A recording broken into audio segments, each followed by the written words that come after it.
आज हम लोग इंटरव्यू करने वाले हैं हमारी यूनिवर्सिटी के सबसे prominently famous and meme lord sir Atri ji.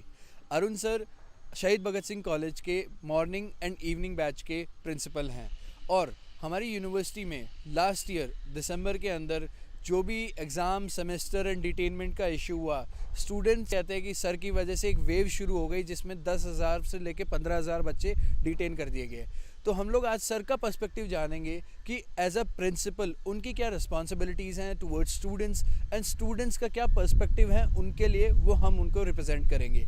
And will have a lot of good conversation about fun, meme, enjoyment and academics. तो stay tuned for more content on this and do watch the video till end. Thank you so much. Welcome sir to our podcast. Thank you.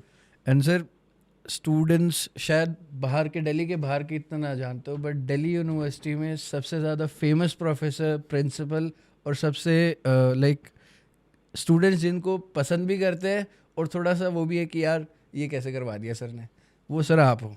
इसके बारे में कैसा लगता है कि most loved and most hated professor of Delhi university? देखिए, जब भी आप कोई काम करते हैं तो ये नहीं सोचते कि इससे आपको प्यार मिलेगा या कोई क्रिटिसिज्म मिलेगा। काम करना चाहिए और काम अच्छा करना चाहिए। ऑब्वियसली अगर आप ये सोच के करोगे कि क्रिटिसिज्म मिलेगा तो नहीं करना चाहिए, तो फिर आप अच्छे डिसीजंस नहीं ले पाते, ऐसा मेरा मानना है। तो एक एडमिनिस्ट्रेटर को, एक स्पेशली एकेडमिक एडमिनिस्ट्रेटर को, appeasement and reforms can not go hand in hand. तो ये चीज़ें आपको देखनी पड़ेंगी थोड़ा सा। अगर आप इंस्टीट्यूशन का भला करना चाहते हैं, आप जस्टिस करना चाहते हैं इंस्टीट्यूशन के साथ, तो ये सब चीज़ें छोड़नी पड़ती हैं। तो मैं ये सब नहीं सोचता कि क्या क्रिटिसिज्म होगा, क्या मीम्स बन रहे हैं, क्या लोग सोशल मीडिया पे बोल रहे हैं, जी सर, या कुछ लोग प्रेज़ कर रहे हैं, तो ठीक है, मतलब सबका अपना अपना व्यू पॉइंट होता है उसमें। तो I take every even criticism also in a positive way. Sir आपने जैसे मीम्स का कहा, मतलब आई थिंक कि जब आपकी एकेडमिक चल रहा होगा पढ़ाई वगैरह, तो उस टाइम पे इतना टेक का इतना रोल नहीं था। बट अब जैसे आपने कोई इनिशिएटिव लिया, तुरंत शाम तक आपके मीम बन गए, या फिर मीम इन द सेंस कि students are also like not making fun of it but appreciating, कि एडमायर तो कर ही रहे हैं। मुझे ना कई बार बड़ा क्रिएटिव लगता है ये बच्चे जो करते हैं। एंड मैं उसमें से, अब जैसे मैं आपको एक बताऊं, एक मेरे को किसी ने मीम फॉरवर्ड किया कि यहाँ पे ना फेयरवेल चल रही थी और वो बारिश हो गई वहाँ पे, और बारिश हो गई तो मतलब बच्चों ने बड़ा क्रिटिसाइज़ किया उसको कि भाई देखो इतना बड़ा ऑडिटोरियम है, ये है, वो है। तो फिर मुझे लगा कि नहीं, फैसिलिटीज़ इंफ्रास्ट्रक्चर पे काम होना चाहिए।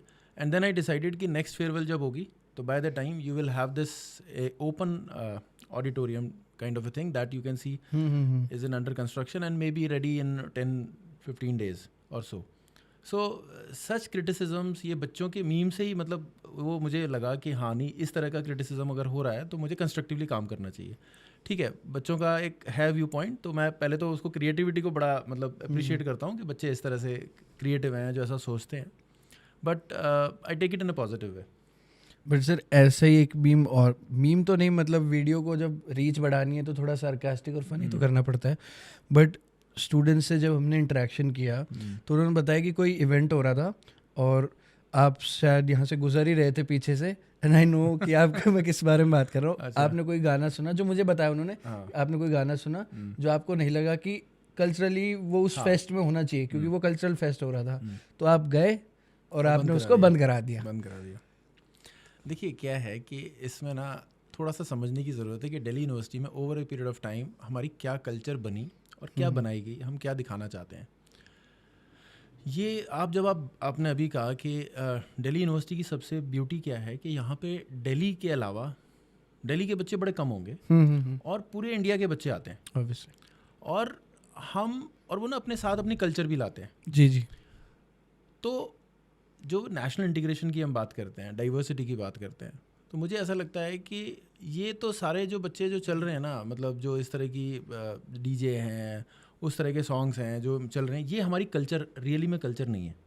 हमारी कल्चर बड़ी एनरिच्ड है, बड़ी डाइवर्सिफाइड कल्चर है, और बच्चों को ये कल्चर पता चलनी चाहिए। तो मैंने नॉर्थ ईस्ट सोसाइटी है उसको प्रमोट किया, एक हमारी देवभूमि सोसाइटी बनाई जो पहाड़ी कल्चर के लोग आते हैं, दे हैव ह्यूमिलिटी, और वो हॉस्पिटैलिटी कैसे होती है उन लोगों, मतलब मैंने ये मेरी अप्रोच ये थी कि आप इंटरकल्चरल मीट कराएं, एक दूसरे को जानने का मौका मिले, एक दूसरे की कल्चर से हमें सीखने का मौका मिले, वो हमारी भारतीय संस्कृति है, ये नहीं है। तो बेसिकली जब आप कोई रिफॉर्म्स करना शुरू करते हो तो कई बार ना आपको हार्ड स्टेप्स लेने पड़ते हैं, and just to give a message sometimes it is very difficult to say that what is allowed, what is not allowed. So I'm saying let's start with the reforms, have these things, and then we'll see that at where we have reached and we will review. But if it comes at the cost of students' joy, enjoyment or like fun, तो देखो उसका क्या ये होगा? ऐसा मतलब मानना बड़ा गलत है कि स्टूडेंट्स का फन और एन्जॉयमेंट ना बॉलीवुड के सॉन्ग्स और या कुछ स्टार्स से ही इनको बुला के होगा। तो बहुत लोगों ने ऐसा भी कहा कि नहीं फेस्ट बंद कर दिए या वो कर दिया। आप देखो कि हमारे ना मतलब जब मैंने ज्वाइन किया यहाँ पे एज ए प्रिंसिपल तो बड़ी सारी चैलेंजेस थे। चैलेंजेस क्या है, एक तरफ हमारा एक गरीब तबके का बच्चा आता है who is not able to pay his fees, वो अपनी फ़ीस भी 12 से 15,000 रुपये की 13,000 रुपये की फ़ीस नहीं पे कर पा रहा। तो मेरी प्रायोरिटी क्या होनी चाहिए? एक है हमारी बुक्स नहीं है, हमारे इंफ्रास्ट्रक्चर नहीं है, अच्छी किताबें मिलें, जो कंपटीशन के लिए बच्चे तैयारी करना चाहते हैं उनको कंपटीशन की बुक्स अवेलेबल कराई जाएँ, और जो क्लासरूम्स हैं उसमें बैठने मतलब आपको एक एकेडमिक एनवायरनमेंट बनाना पड़ेगा और प्रायोरिटीज़ अपनी सेट करनी पड़ेंगी। तो आई डिसाइडेड कि लेट मी सेट माई प्रायोरिटीज़ फर्स्ट। तो इस बार हमने 15 लाख रुपया खर्च किया है किस पर? गरीब बच्चों की हमने फ़ीस पे की है, मॉर्निंग इवनिंग में बुला जो बच्चे पे नहीं कर सकते थे। वी रेज दी फीस, हमने स्टूडेंट एड में पैसा बढ़ाया, और जितने भी गरीब बच्चे थे जो नहीं अफोर्ड कर पा रहे थे हमने उनकी फ़ीस को जो है ना हमने स्टूडेंट एड से पे किया मॉर्निंग इवनिंग कॉलेज में। ये वर्क कैसे करता है सर?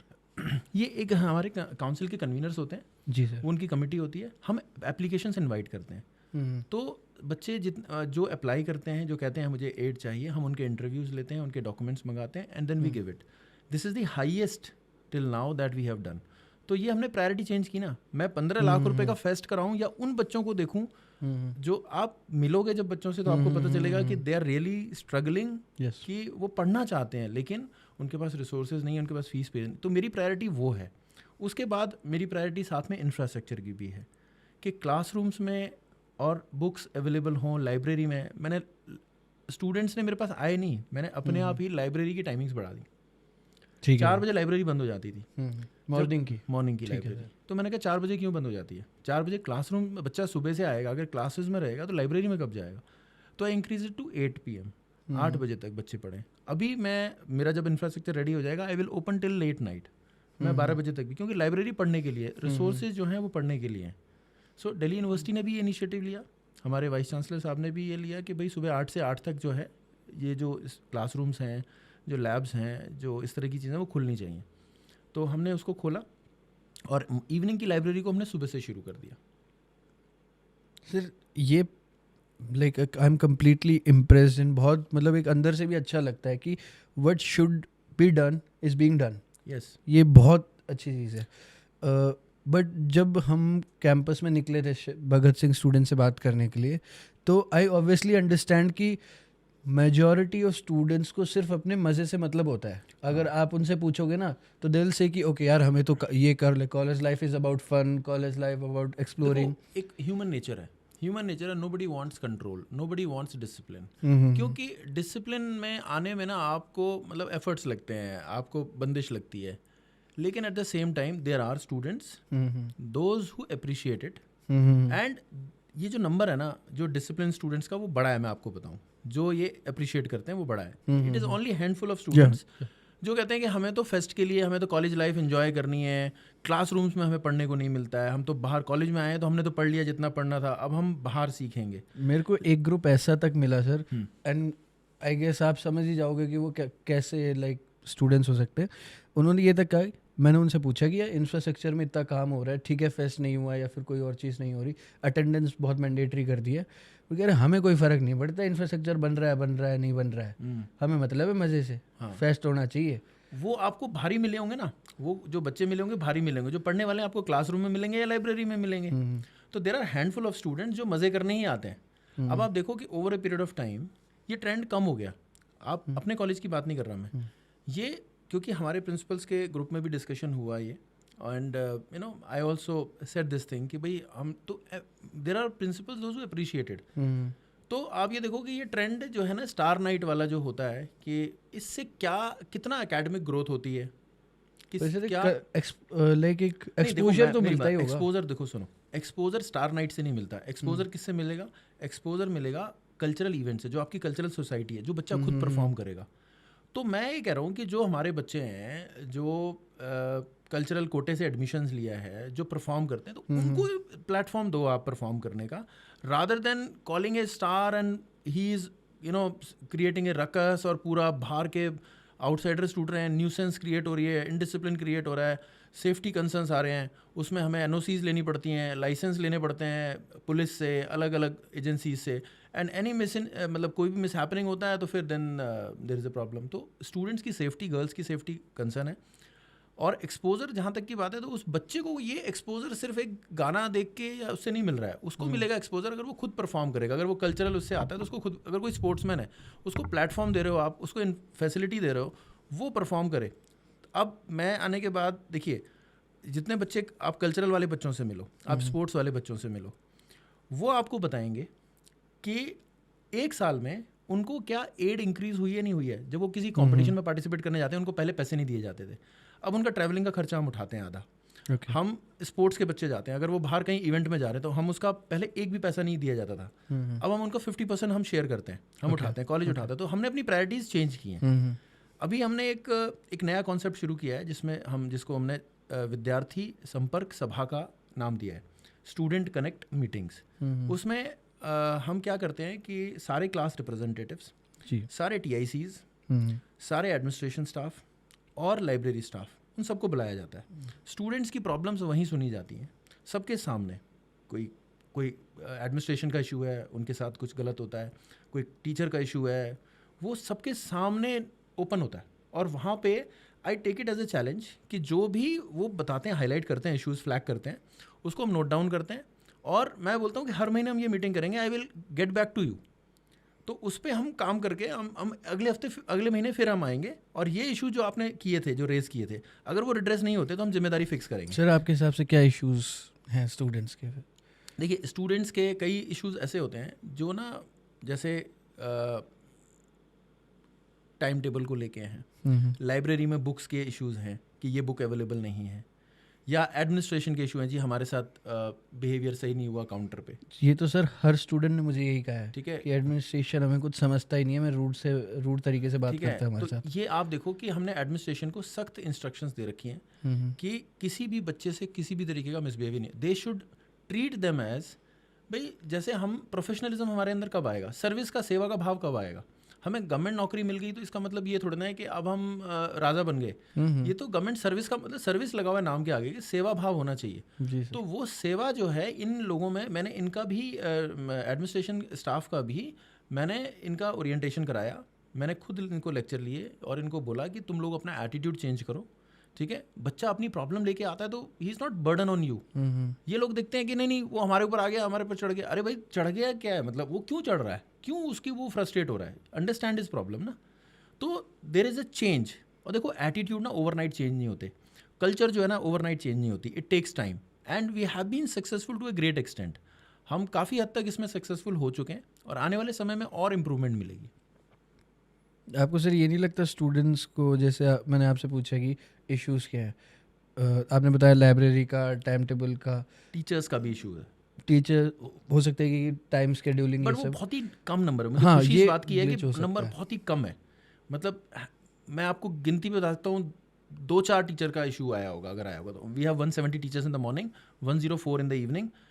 3-4 टीचर्स का इशू आया होगा मॉर्निंग में, और 2-3 टीचर्स का इशू आया होगा इवनिंग में। उन टीचर से बात करके मैंने उनको समझा दिया है, एंड दे हैव एग्रीड कि they will take the necessary corrective steps. Sir अब एक बहुत ही मेन पॉइंट कि आप पूरी यूनिवर्सिटी में हाईलाइट क्यों हुए, अटेंडेंस वाला इशू, ठीक है सर। तो मैं नॉर्मल ऑडियंस को एक कॉन्टेक्स्ट दे देता हूँ कि एक बैक स्टोरी है सर इसके पीछे। I was at my friends place Lajpat में, मैं घर से आया था, एंड उस दिन मैं रात में मूवी देखने गया था। मैं अकेला था, मैं वहाँ मूवी देख रहा था। मूवी के ब्रेक के बीच में मेरे को एक मैसेज आता है, हाय हम लोगों को वो कर दिया है, डिटेन कर दिया गया है क्योंकि हमारी अटेंडेंस नहीं थी। फिर मैंने कहा कि क्या हुआ, मतलब मैं मूवी के बीच में ही कर रहा हूँ, रात के 12 साढ़े 12 बज रहे हैं, तो मैंने उससे बात कर रहा हूँ कि हाँ बताओ क्या हुआ ये सब। तो उन्होंने कहा हमें 1500 बच्चों को डिटेन कर दिया है। अगर 1500 बच्चों को, एक दो को होता तो चलो समझ में भी आता कोई जेन्युइन इशू है, 1500 बच्चों को। फिर उसने मेरे को एक PDF भेजी जिसमें लिस्ट ऑफ स्टूडेंट्स है, उनकी अटेंडेंस। तो सर मेरा फर्स्ट रिएक्शन जो था, मुझे तो हंसी आई कि पहली बात तो मैं मूवी देख रहा हूँ, दूसरी बात इतना सीरियस इशू हो गया, रात में 1-12 बजे पता चल रहा है कि यूनिवर्सिटी में 1500 बच्चे डिटेन हो गए। तो मैं उस चीज़ पे भी थोड़ा सा हुआ। But then when I saw the list of students, और जब मैंने उनकी अटेंडेंस देखी, 0 सर 100 बच्चे थे जिनके तो 0 अटेंडेंस थी। बिल्कुल। एंड आई वॉज अशेम्ड कि चलो ठीक है आपकी 60 हो, 55 हो, 70 हो, समझ में आता है, कुछ भी हो सकता है। बट 0, 300 बच्चे तो सर 10 के अंडर ही थे, 10% के, जो मेरे को डेटा याद है 10% के भी अंडर थे। तो सर अब बच्चे तो उसको मजाक में ही लेंगे कि यार बच्चों को डिटेन कर दिया, हम लोग ने भी व्यूज़ के लिए किया ही किया। फिर ये पैटर्न हमने और कॉलेजेस में भी देखा कि सब ने फिर डिटेन करना शुरू कर दिया। तो ये वेव आपसे शुरू हुई थी, और was this a collective decision by all like administration कि ये चीज़ करनी चाहिए?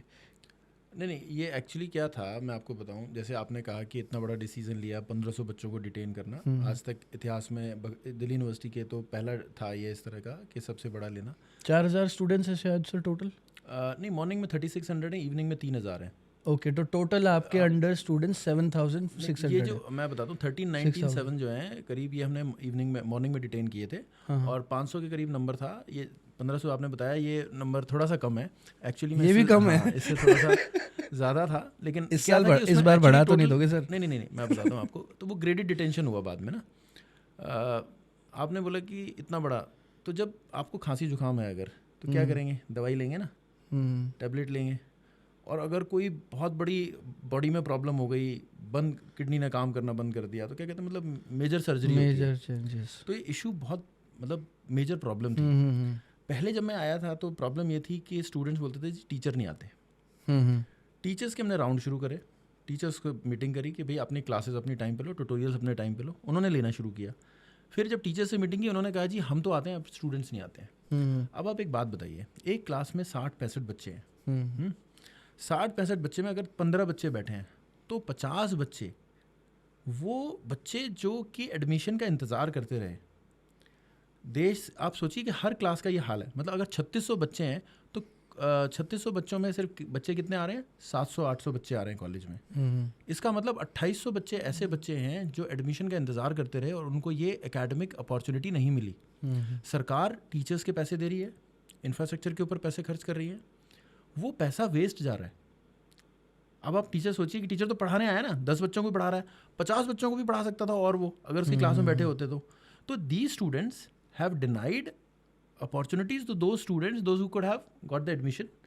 बट अब ये बच्चे कौन है मैं आपको बता दूं।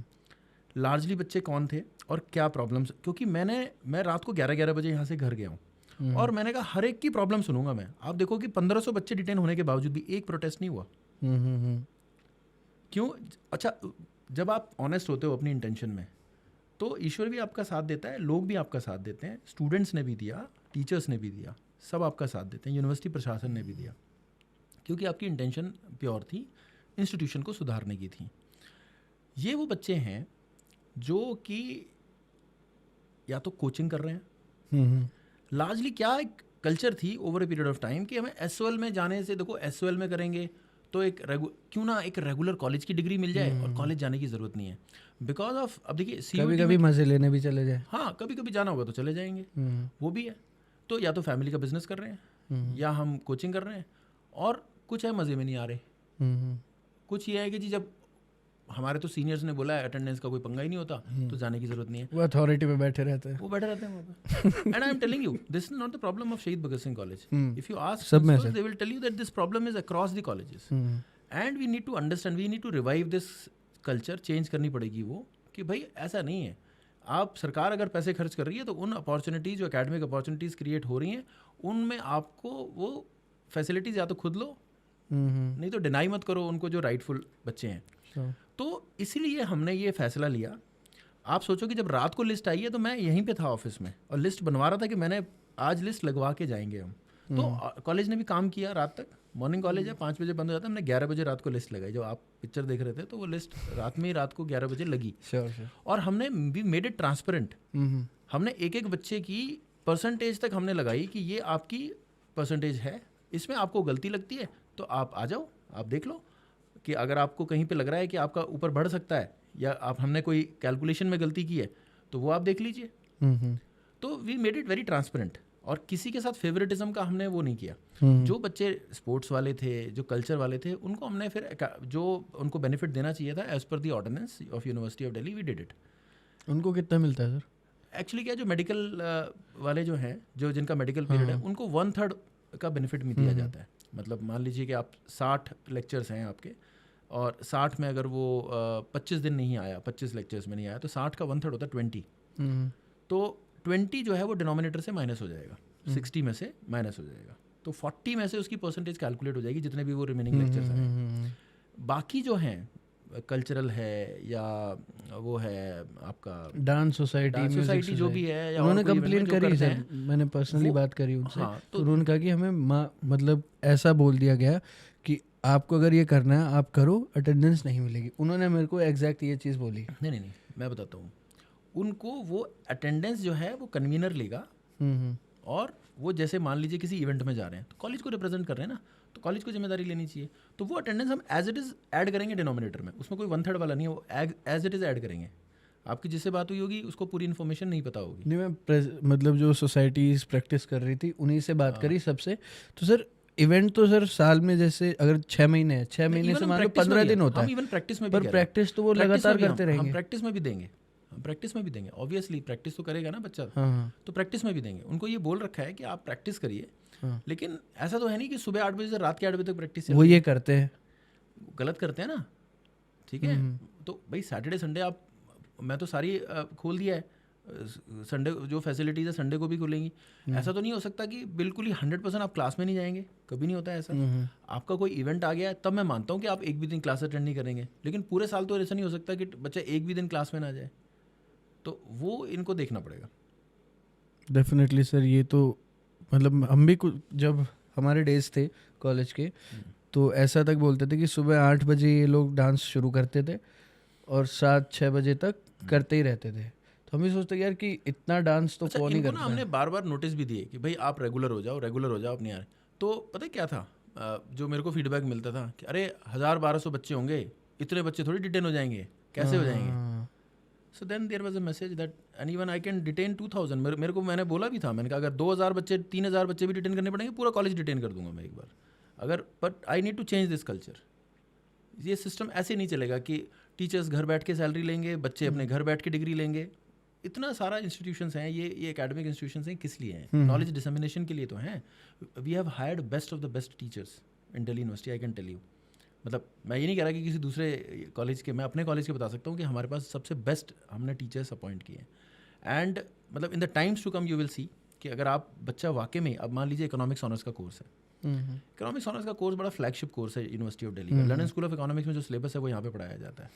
And if you have the students are not coming, then what they are getting, ठीक है। And we have best of the best teachers, those who are imparting this education in economics honours, BCom honours, political science honours. मतलब आप देखिए कि बच्चों से आप पूछिए, जो पढ़ने वाले बच्चे हैं उनसे पूछिए कि what the teachers are teaching, they are getting, मतलब बहुत ड्रास्टिक चेंज है। सर जितने बच्चे फिर निकलते हैं, मतलब जैसे मान लेते हैं हम लोग अगर 100 लोग हैं आज के टाइम पे, मैं आपको हमारे पर्सपेक्टिव से बताता हूँ कि स्टूडेंट्स अपॉर्चुनिटीज़ को कैसे देखते हैं।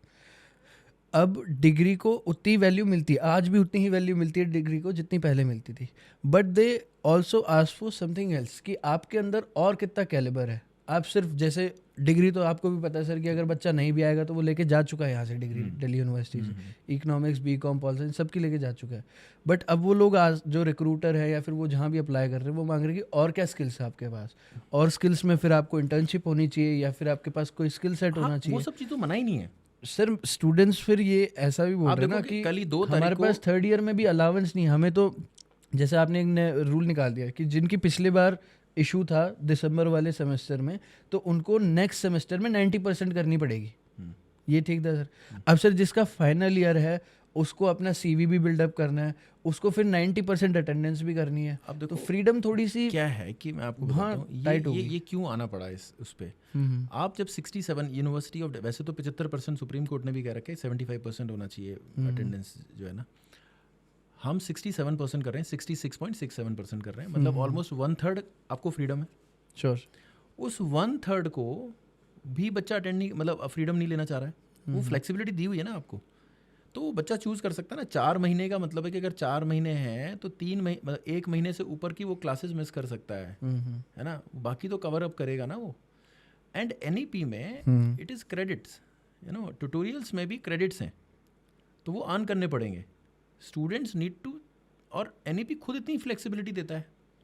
कोर्सेज जो आप देख रहे हो वैल्यू एडेड कोर्सेज हैं, तो वो सीखने के लिए ना, स्किल कौन से इस तरह के कोर कोर्सेज तो लिमिटेड ही हैं, तो बाकी वैल्यू एडेड कोर्सेज हैं, स्किल एनहांसमेंट कोर्सेज हैं, एबिलिटी एनहांसमेंट कोर्सेज हैं, तो ये बच्चों के लिए ही हैं।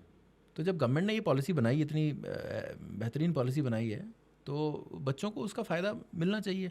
तो होलिस्टिक डेवलपमेंट होगा अगर बच्चा पूरा कॉलेज में टाइम देता है, तो स्पोर्ट्स में भी, चाहे वो फिट इंडिया का कोर्स है, चाहे बाकी स्किल का है, तो ही विल ग्रो।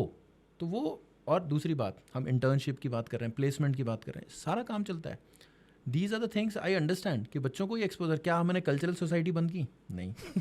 क्या मैंने प्लेसमेंट के लिए बंद किया? नहीं सर। इंटर्नशिप, कल इंटर्नशिप फेयर लग रहा है कल, तो ये चीज़ें तो बिल्कुल होनी ही चाहिए, ये तो बिल्कुल अलाउड ही हैं, इनमें कोई इशू नहीं है।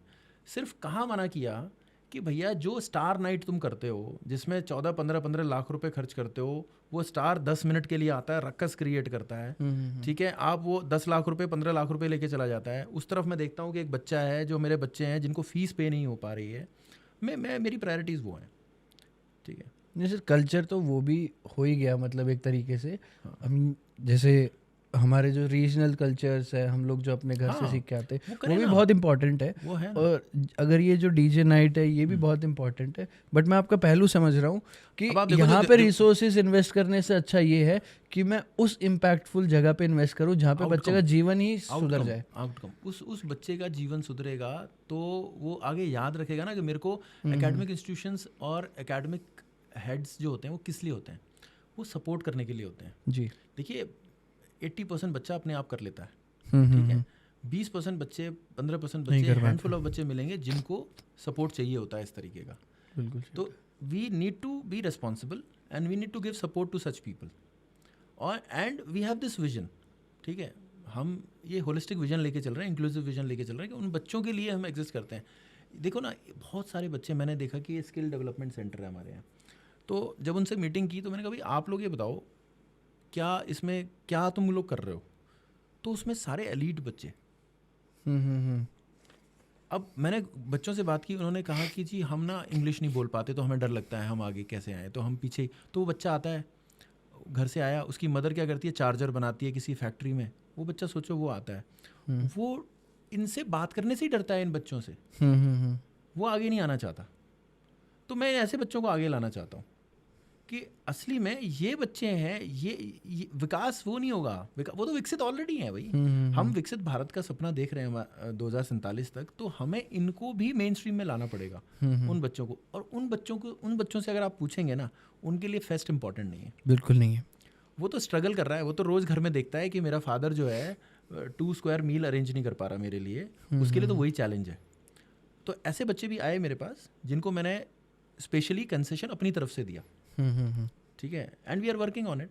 कोई भी एक बच्चा ऐसा नहीं मिलेगा आपको कि जो आप बोलोगे कि वहाँ पे चला जाए और कॉलेज में गया जी और उसको वो हेल्प नहीं मिली और जेन्युइन था। एक बच्चा आप मुझे पूरे कॉलेज में ढूंढ के दिखा देना कि जो आपको इस तरह का मिले, तो नहीं मिलेगा। And I really work for it, मतलब मैं तो आपके सामने बोल रहा हूँ, मीडिया पे बोल रहा हूँ, है ना। अब जब आप ये पोस्ट करेंगे तो बहुत सारे बच्चे लिखेंगे भी, तो एक बच्चा बता दे कि वो जेन्युइन अपनी रिक्वायरमेंट को लेके गया था, उसको हेल्प चाहिए थी और कॉलेज ने नहीं दी। सर ये हम डेफिनेटली पूछ भी सकते हैं, बट आपके कॉन्फिडेंस से सर मैं बहुत इम्प्रेस्ड हूँ कि अगर ये चीज़ हुई है तो जेन्युइनली सर अप्रिशिएटेड है from the bottom of my heart. And और लोगों के लिए भी, वो लोग सोचते हैं कि यार अब कॉलेज एडमिनिस्ट्रेशन नहीं साथ दे रहा तब कौन क्या ही करे, बट जब कॉलेज एडमिनिस्ट्रेशन इतना बोल्ड हो, इतना लाइक प्रोग्रेसिव हो और जेन्युइनली में वो चीज़ करे जो डिसिप्लिन की, मैं खुद सोचता हूँ कि थोड़ा स्ट्रिक्टनेस आनी चाहिए। तो सर ये बहुत ही इम्पैक्टफुल चीज़ मुझे लगती है कि आपके बारे में नहीं करना भी चाहिए। मैंने कहा ना कि बाकी सब फिर क्यों पीछे रह जाते सर? कौन लोग? मतलब बहुत सारा ऐसा एडमिनिस्ट्रेशन, मतलब ऑब्जर्व खुद से भी किया, हम भी कॉलेजेस में जाते रहते हैं, जो एक वॉशरूम्स के इश्यूज हैं, ठीक है सर, और जो इंफ्रास्ट्रक्चर के इश्यूज आप ना हैं। कॉलेज में अभी आए हैं, आपके में तो सर अभी तो कॉलेज ही आधा टॉयलेट में जाके कंस्ट्रक्शन देखिए आप, स्टूडेंट्स के टॉयलेट्स में जाके देखिए आप फिर बताइए, फिर सोचिए, आप गर्ल्स कॉमन रूम में जाके देखिए। हम वहाँ नहीं जा सकते सर। नहीं, मेरे कहने का मतलब आपके साथ कोई भी या डेफिनेटली आपका गर्ल रिप्रेजेंटेटिव हो तो आप उसको भेजिए, देखिए कि किस तरह का फैसिलिटीज़ हमने दे रखी हैं, ठीक है। उन्होंने बताया था कि आपने बेड वगैरह लगवा दिए, एसी वगैरह लगवा दिए। हाँ, पूरा आप देखोगे तो उनको ऐसे लगेगा कि कॉफ़ी लाउंज में बैठ के वो रिलैक्स कर रहे हैं बच्चे। और वॉशरूम का ये है कि मैं खुद दिन में 2 बार राउंड लेता ही हूँ, सिर्फ इसी चीज़ के लिए मैं खुद लेता हूँ। And I use that washroom. मैंने ये बना रखा है कि मैं राउंड लेते लेते मैं I will use that washroom, I will not use my washroom, क्योंकि मेरा तो चमका जाएंगे, उन बच्चों का क्या है। तो आप खुद जाके देखिए, बॉयज़ वॉशरूम तो देख ही सकते हैं आप जाके, आप देखो, वहीं से पता चल जाएगा आपको कि आपको सोप डिस्पेंसर मिलेंगे, आपको क्लीन मिलेगा, आपको जो बाकी जो फ्रेशनर्स हैं वो होंगे नहीं होंगे। तो वो यूजुअली क्या गवर्नमेंट डिपार्टमेंट्स में आप देखिए जाके, या कॉलेजेस में देखिए, स्टिंकिंग होती रहती है, तो वो नहीं है।